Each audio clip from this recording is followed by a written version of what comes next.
I'm Dianna Whitley with Get Results with Hypnosis, and I'm here today with Healor and Rare V.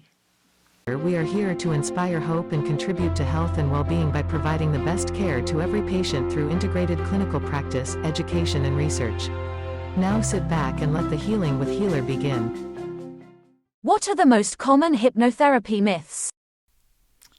There are so many myths, partly because of movies, partly because of stage hypnosis, and it drives me a little crazy. I can't tell you the number of people that ask if I'm going to make them cluck like a chicken. So that's one. Another is that I might control their mind, somehow get into their mind and rearrange things. That doesn't happen. I give them access to the power of their own mind, their subconscious mind, but there's no way I can take control of it, or would I want to. Another one is that the person might not come back from it. Another one is a lot of people don't think they can be hypnotized, and they don't realize that they already have been hypnotized thousands of times. First of all, by advertising their parents, teachers, but also every night as you go to sleep, you're in that in-between state. You're not asleep, you're not awake, and that's the perfect state to be in to give yourself suggestions. So you're actually in hypnosis every night and every morning as you wake up and come back up those levels. How would you handle a client who had unrealistic expectations about hypnotherapy? Well, actually, I give a free consultation to begin with, and it's a mutual evaluation to see if it's a good fit. And I get really clear that hypnosis is not magic. A lot of people think of it like a magic wand that I'm going to fix them. And it isn't that. It's a collaboration. It's giving them access to their own power, but it's not magic. And that's really important for them to know, that I'm not just going to fix them. What would you do if a client was mentally unstable? I think I would pick that up in the initial free consultation because it's never happened. If I sense that a person has really serious, deep problems, I suggest that they see a psychotherapist. How would you deal with a client who was skeptical about hypnotherapy? Everybody's skeptical about hypnotherapy. I was skeptical about it when I had insomnia and couldn't sleep without pills. And someone suggested that I see a hypnotherapist, and I went, what, hypnosis? And then I started sleeping like a baby. So I tell them that and other stories. It's a matter of educating people as to what's real. Hypnosis has been around for hundreds of years, and it works. Tell us about your experience in hypnotherapy. I've been doing it over 24 years. When I was in California, I had 3 centers, one in Santa Rosa, one in Beverly Hills, and one in Orange County. And we saw over 7,000 people and helped them get to their goals. What is the best thing about being a hypnotherapist?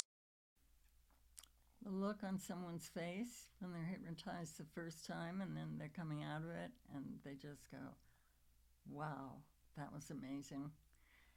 And hearing people say, my life has completely changed, or I thought I'd tried everything and nothing was working, and I should have tried this first. Those are all just golden moments when you know you've really helped someone. What steps would you take to ensure that clients achieved the desired results? That's a really interesting question. We do a lot of things, not just hypnosis, but EFT or tapping. It's a crazy thing where you tap on these acupressure points and amazing things happen. I teach them havening and several forms of breathing. But the answer to the question is there's no way to ensure someone gets results because I'm not the one doing it. They are. And ultimately, they're the one who changes. So it's not a matter of me fixing someone, and I don't think they're broken anyway. It's a matter of giving them access and finding out access to their own power, and then finding out what works best for them. How would you handle a client who had unrealistic expectations about hypnotherapy? In the initial initial consultation that I do for free, I make sure that the person understands that it's not magic, it's not me using a magic wand, that it's a combination of techniques and what we call modalities in my world. And if they use them, which I have no control over whether they use them after the session, and these are life tools that I give them that they can use in any number of situations, which is one of the great things. For instance, someone might come to me to lose the weight, but then find that they have another thing that they want to work on, say with their job, and now they have tools to do it on their own. They don't have to come back to me. Have you ever felt yourself drawn into a client's life problem? Tell us about the experience.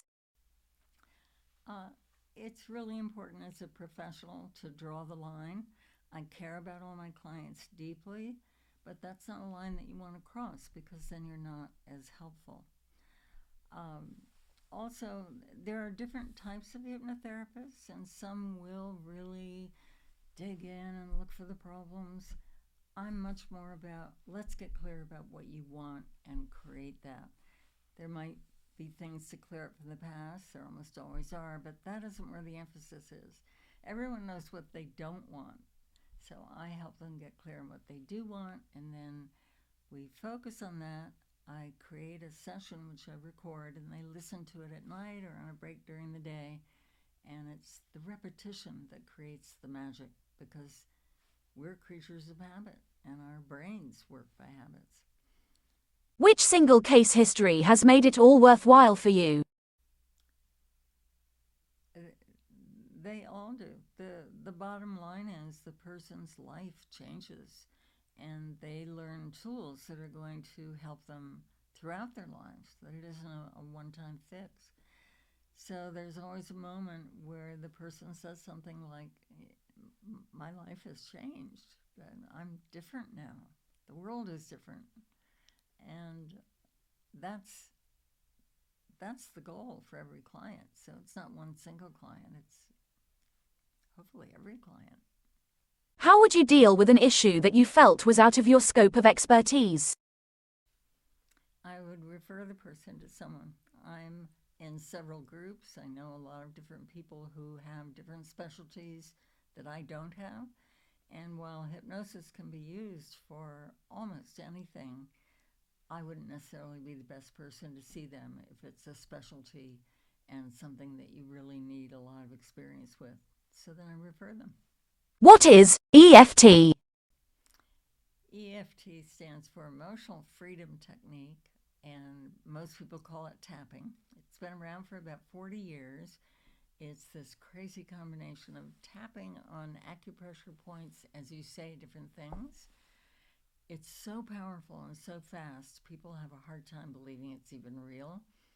But now it's been proven, finally, scientifically, with double-blind studies, MRIs, blood tests, and it absolutely works. What makes you an ideal hypnotherapist for us? The main things that I've focused on over the years are weight loss, because there's an emotional side to that that has to be addressed. Staying young at any age. I'm 79, have more energy than most 40-year-olds. And I wrote a book about it. There are lots of tips to it, but really the biggest one is mindset, your attitude. And loving yourself applies to everything, being accepting and believing in yourself. And that's what leads you to go to the gym and to do the things that the doctor tells you to do. Eat more vegetables, is if you love yourself and want to take care of yourself, and that's where hypnosis comes in.